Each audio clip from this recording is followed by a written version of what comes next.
friends, I just checked into this incredible Airbnb and I'm ready to talk about another new Nancy Drew book versus game with you. This time I'm going to be talking about Treasure in the Royal Tower.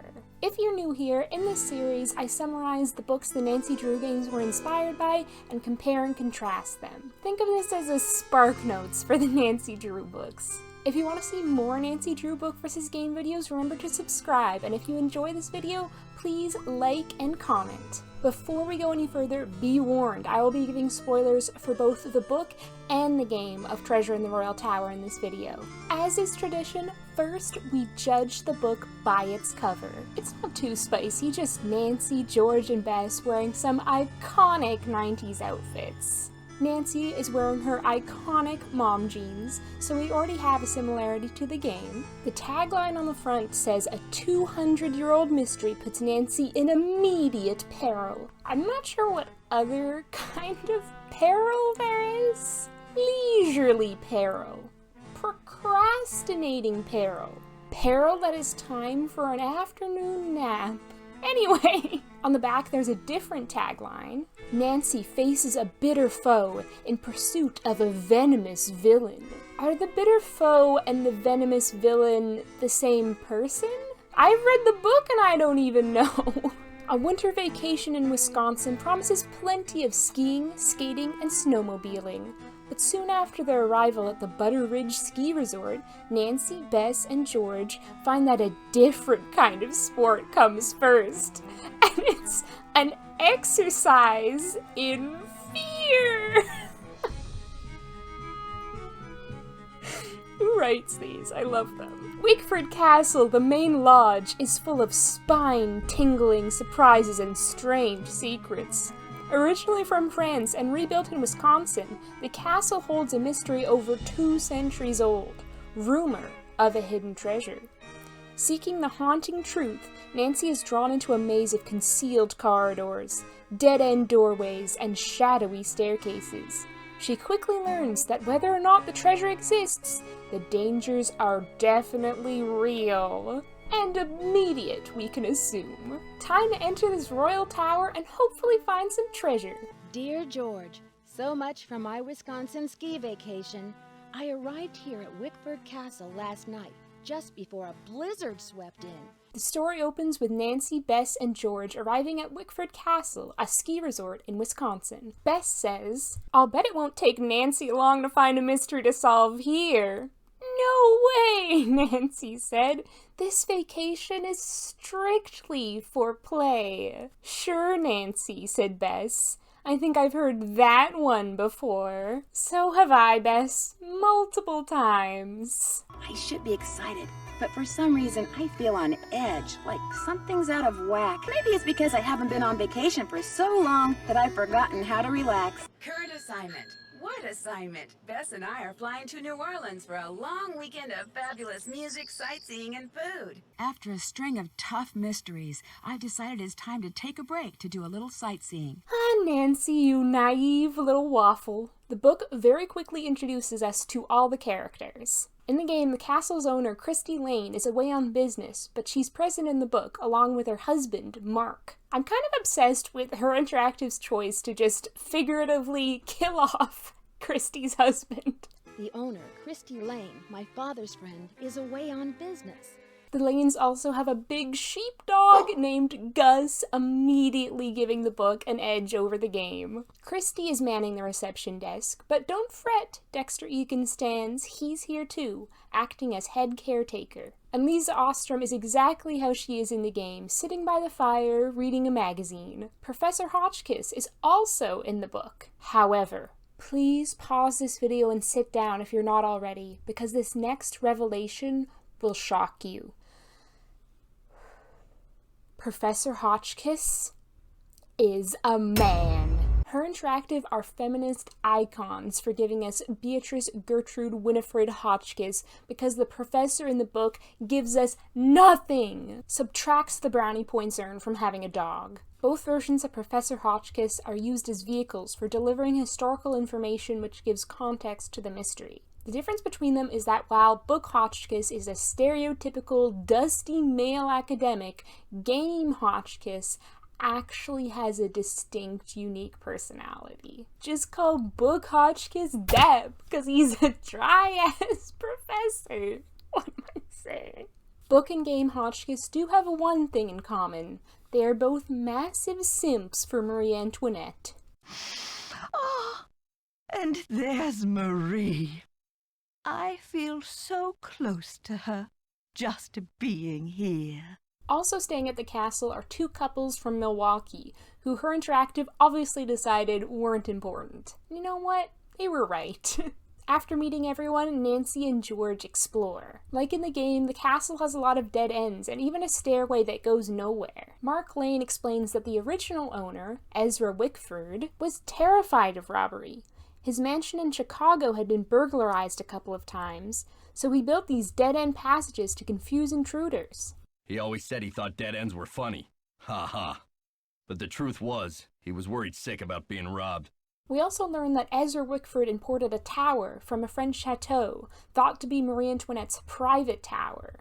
But this tower, known as the Queen's Tower, is sealed off from the rest of the castle. How many times can I say tower in one sentence? Nancy and George descend to the basement locker room to fetch Nancy's ski goggles before deciding to try out the old elevator. They discover the elevator because Nancy sees a power box and is compelled to check it out and sees inside that there's a switch labeled elevator. So typical of Nancy to just idly snoop in a random power box. What a thrilling vacation activity, right up there with skiing, skating, and snowmobiling. Nancy and George get in the elevator and what do you know? It gets stuck between floors. They escape by climbing out the top hatch. Nancy says, "It could have been just an accident. Or maybe something more. I did think I heard footsteps in that winding hallway downstairs." Girl, what? I'm starting to think Nancy purposefully manifests mystery, because at this point it's just all in her head. Hearing footsteps equals someone's out to get her? For what? Getting her ski goggles from her locker? Nancy definitely needs a proper vacation. She's got a bit of a persecution complex going on. At dinner, we meet Jacques Brunet. Just then, a breathtakingly handsome young man entered the dining room. He had thick, light brown hair, keen gray eyes. Carolyn Keen gray eyes. And strong, well-cut features.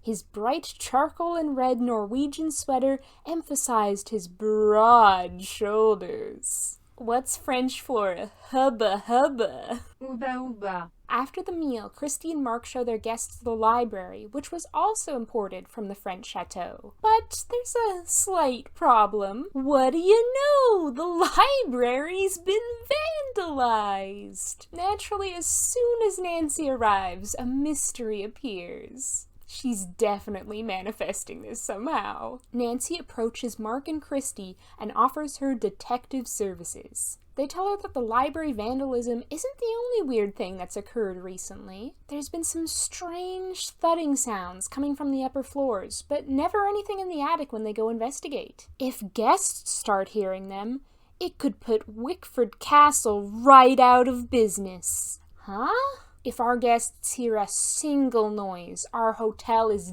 definitely going to be shut down. I don't know about you, but I've never stayed in a hotel where I haven't heard some kind of odd noise. Seems like Nancy isn't the only one who's paranoid around here. The next day, the girls have a skiing lesson with Jacques. Jacques stepped out wearing a sleek, bright purple one-piece ski suit and a matching stocking cap with a long tassel. One of the other guests comments, "The guy is totally cool. Your man's out here in an Ebenezer Scrooge nightcap and a purple onesie like he's Tinky Winky, and that's cool? Wow, the 90s really were a different time." I can understand why Her Interactive toned down his look a bit for the game. Later, Nancy asks Christy if she can look for clues in the library, and Christy just hands her the key?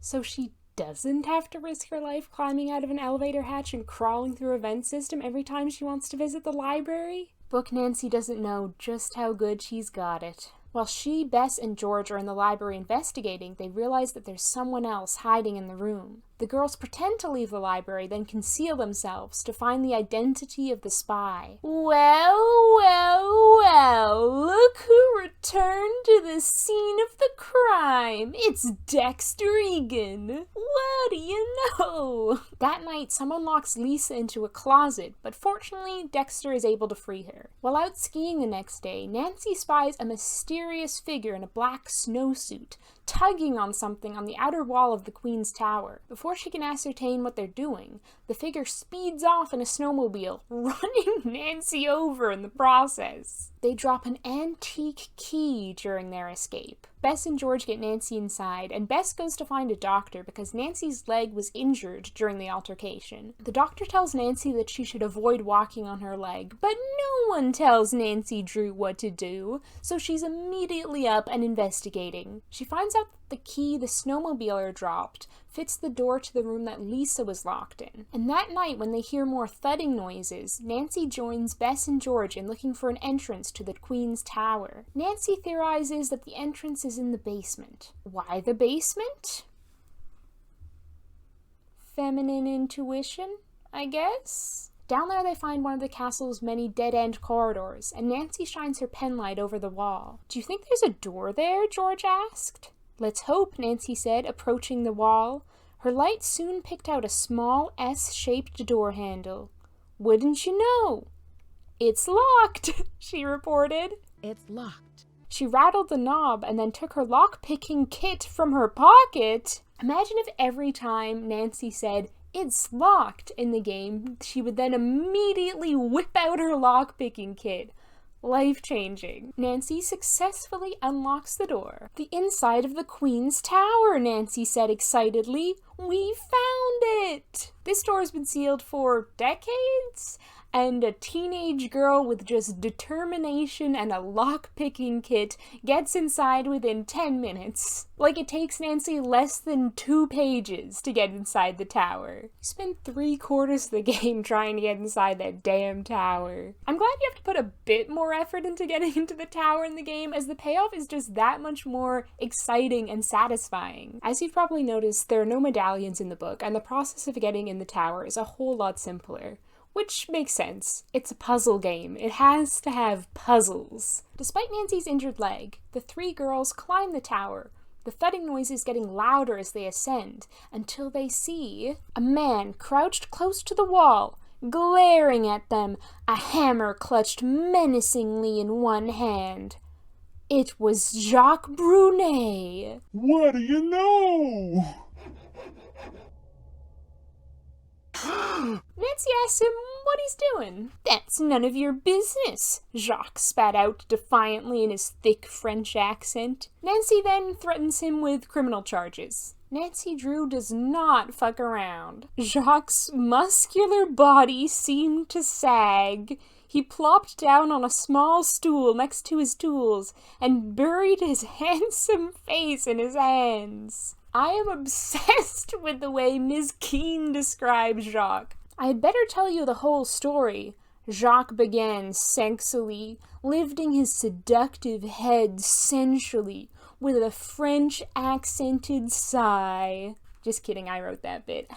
Jacques tells the girls the whole story of the tower in a very attractive way, of course. The Queen's Tower did originally belong to Marie Antoinette, and Jacques' great-grandfather was responsible for preparing it for shipment to the United States for the building of Wickford Castle in the 1920s. During the process, he found a cache of hidden letters behind some tiles of gold leaves, reminiscent of a jigsaw puzzle. Her Interactive really took that description and ran with it. However, because he never learned how to fucking read, he wasn't able to decipher the contents of the letters. So he just, stuffed them back into the hole. And Jacques has been trying to find them ever since he arrived at Wickford Castle without success. As they're making their way back to their room, Nancy, Bess, and George run into Dexter Egan. He is very suspicious of them until Jacques arrives on the scene. "Don't worry, okay, Dexter," Jacques said. "These girls are friends of mine. Good friends." What is Jacques trying to insinuate to Dexter here? You know what? I don't want to think about it. Let's very quickly move on. The next day, Nancy, Bess, and George go wander around the nearby village. They stop in at a restaurant to get some hot chocolates, and the waitress, a longtime resident of Butter Ridge, also serves them some sweet gossip about Dexter. When he was younger, he played hooky from school, shoplifted, and later spent 10 years in prison for burglary. In other words, when he was bad, he was horrid. Later, the girls find a secret door on the outside of the Queen's Tower, which they deduce the snowmobiler was attempting to enter. Inside the tower, they also find a hollow cavity, which someone else has opened. Nancy, being Nancy, just shoves her whole hand inside. However, just like the soda can in the classic Vine, that bitch is empty. Spurred to action, the girls begin to search the other guests' rooms. In Lisa's room, they discover the Queen's letters. However, they see that the letters weren't written by the Queen herself, but by a woman named Rochelle, who Nancy guesses was one of Marie Antoinette's servants. Translating the letters, Nancy figures out that a precious diamond which belonged to Marie Antoinette is hidden in the chandelier in the Queen's Tower. Nancy goes immediately to the tower and, what do you know? She finds Lisa Ostrom there, perched on top of a ladder and dismantling the chandelier. Lisa glared furiously down at Nancy. "You snooping again, Nancy Drew? Well, this time you're going to be very sorry." Nancy quickly turned sideways and raised her foot, preparing for a karate kick.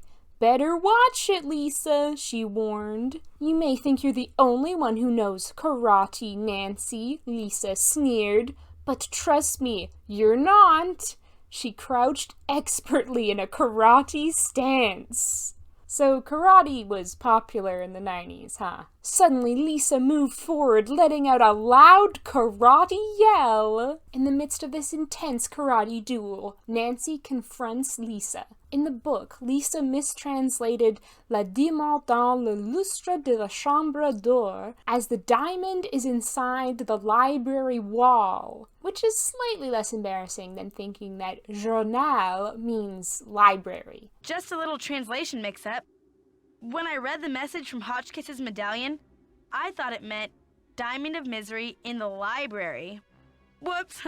Ah, the pre-Google Translate days, aka the Dark Ages. Whereas I know that phrase means the diamond in the chandelier of the golden room. Or, if I put it through Google Translate a few more times, just to be sure, you know, lots of gold diamonds for candles. Love to see what Lisa would make of that. Lisa confesses to all her misdeeds, including trapping Nancy and George in the elevator. "I was down exploring the lower level when I heard you and George talking about how you're a detective. I knew you were after my treasure. Good gravy, there must be something in the hot chocolate here. That can be the only explanation for why everyone here is so paranoid." Nancy asks Lisa why she cares about the diamond so much. "Because it's worth hundreds of thousands of dollars. Obviously, you have no idea how little I'm paid for my articles. You can't imagine what I go through trying to live on my tiny income. This diamond will bring me enough money to do anything I like." You know, as a writing major who's about to graduate and is facing the difficult prospect of finding work after graduation, I find that very fair. I say let her take the diamond. It's not like anyone's using it. I also wonder if this is a slight dig from the ghostwriter about how underpaid they are. But who can say? Nancy and Lisa are still in an extreme karate face-off, by the way. Lisa lunges to attack Nancy. Nancy countered with a loud karate yell and a hard chop to Lisa's arm. Fortunately, at this point, the real karate expert comes in to save the day. Gus the dog! He gives a loud karate bark and karate pins Lisa to the floor. Darn you, Nancy Drew! You're the worst friend a diamond thief could ever have!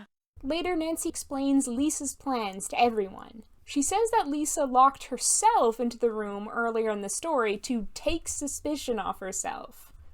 But was she even suspicious at that point? I don't think so. There's that paranoia again. If it's not the hot chocolate, then perhaps it's the cheese curds, butter burgers, fish boils, or booyah stew, all of which Wikipedia reliably tells me are Wisconsin delicacies. Either way, they need to get some kind of health inspector down to the Wickford Castle kitchens, ASAP. At least, that's my takeaway from this book. Dear Dad, to think I almost became friends with a diamond thief. Everyone at Wickford Castle is resting easier now that Marie Antoinette's journal and her famous diamond are safe and sound. This book is very action-packed, but I honestly didn't find it to be quite as fun as some of the other Nancy Drew books I've read recently. Although I gotta say, whoever came up with this concept must have been absolutely zooted on inspiration. A French tower transplanted to a ski resort in Wisconsin? Secret passageways and mysterious dead ends? A treasure hunt for Marie Antoinette's missing diamond? Incredible work. The quirkiness that I love in Nancy Drew books was in the concept, just not the execution. Most of this book is quite dry, and literally at least 3 times the end of chapter cliffhanger is just, Nancy realizes someone's eavesdropping on her conversation. But as usual, Her Interactive took the book's solid concept and refined it. I've noticed by doing these videos that the process of adapting a Nancy Drew book into a game is almost like a revision process, where the developers rework a lot of the weaker parts of the books and make them so much more compelling. In Treasure in the Royal Tower, not only do they make Hotchkiss much more memorable, but Dexter too.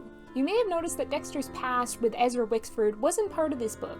I think his close personal connection to Wickford Castle and its history in the game makes Dexter a much more complex and well-rounded character, as well as a more interesting suspect. Although the book and the game of Treasure in the Royal Tower have a lot in common, the game is much more entertaining in every way, even though you spend about a third of it doing menial chores for Dexter, crawling through vents, and unintentionally watching Professor Hotchkiss's vlog over and over again.